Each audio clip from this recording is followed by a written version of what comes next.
இப்ப நம்ம பாக்குற இந்த பொண்ணுக்கு சின்ன வயசுல இருந்து இவளுடைய சுருட்ட முடி இவளுக்கு பிடிக்கவே பிடிக்காது. என்னென்னமோ பண்ணி முடிய ஸ்ட்ரைட் ஆக்கிறதுக்கு பாப்பா, ஆனா அந்த முடி ஸ்ட்ரைட்டாவே ஆகாது. இந்த முடிக்கு எதுக்கு இவ்வளவு முக்கியத்துவம் கொடுக்கறானா, இந்த முடியால நிறைய பேர்கிட்ட லவ் ப்ரப்போஸ் பண்ணும்போது ரிஜெக்ட் பண்ணிருப்பாங்க. எப்படியாவது இந்த முடியை சரி பண்ணிட்டு அழகான பையன் கிட்ட லவ் ப்ரப்போஸ் பண்ணா அப்படிங்கறதான் இவளுடைய லட்சியமே. ஒரு நாள் இந்த பொண்ணு பீச்ல குளிச்சுக்கிட்டு இருக்கும்போது அங்க ஒரு பையன் தண்ணிக்குள்ள விழுந்துருவான். அவனை காப்பாத்திருப்பா. தென் அதுக்கப்புறம் அந்த பையன் இவ படிக்கிற ஸ்கூல்ல இவ கிளாஸ்லயே வந்து ஜாயின் பண்ணிருப்பான். இவ முடிய ஸ்ட்ரைட் பண்றதுக்காக ஒரு சலூன் கடைக்கு போயிட்டு ரேட் எவ்வளவுன்னு சொல்லி கேப்பா. அவங்க 1,00,000 ரூபாய்க்கு மேல செலவாகும் அப்படின்னு சொல்லி சொல்லுவாங்க. இப்போ அவள காசுக்கு எங்க போறதா அப்படின்னு யோசிச்சுக்கிட்டு இருக்கும்போது இவளுடைய ஃப்ரெண்ட் அங்க எதர்ச்சியா பாப்பா. இவ கடல்ல உயிரை காப்பாத்தின அந்த பையனோட அம்மா தான் அந்த சலூன் ஓனர் அப்படின்னு அதுக்கப்புறம் தான் தெரிய வரும். அதுக்கப்புறம் அவங்க கிட்ட பேசும்போது என் பையனுக்கு கால் உடைஞ்சிருக்கு, உன்னால உதவி பண்ண முடியுமா அப்படின்னு சொல்லி கேட்பாங்க.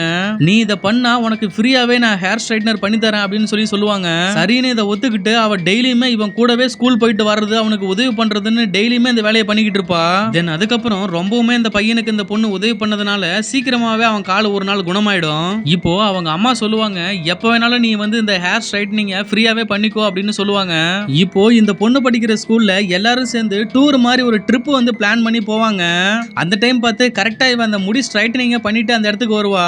இப்போ இந்த பொண்ணோட முடியை பார்த்து எல்லாருமே ஆச்சரியத்துல ரொம்ப அழகா இருக்கு அப்படின்னு சொல்லி சொல்லுவாங்க.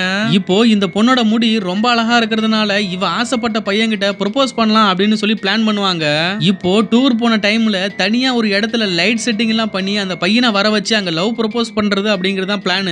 ஆனா இத கூடவே இருந்து பாத்துக்கிட்டு இருக்க இந்த சலூன் கடைக்கார பையனுக்கு ரொம்பவுமே கஷ்டமா இருக்கும். அதனால அந்த இடத்த விட்டு கிளம்பிடுவான். இப்போ இந்த பொண்ணு சொல்லுவா, உனக்காக தான் நான் எல்லாம் மாத்திக்கிட்டேன், ஆனா உன்கிட்ட என்னால ப்ரொபோஸ் பண்ண முடியல, எனக்கு வேற ஒரு பையனை பிடிச்சிருக்கு அப்படின்னு சொல்லுவா. தென் அதுக்கப்புறம் அதுக்கு அடுத்த நாள் இந்த சலூன் கடைக்கார பையன் கிட்ட பேசும்போது, நீ நேத்து என்ன நடந்துச்சு அப்படின்னு கேட்க மாட்டியான்னு சொல்லி கேட்பா.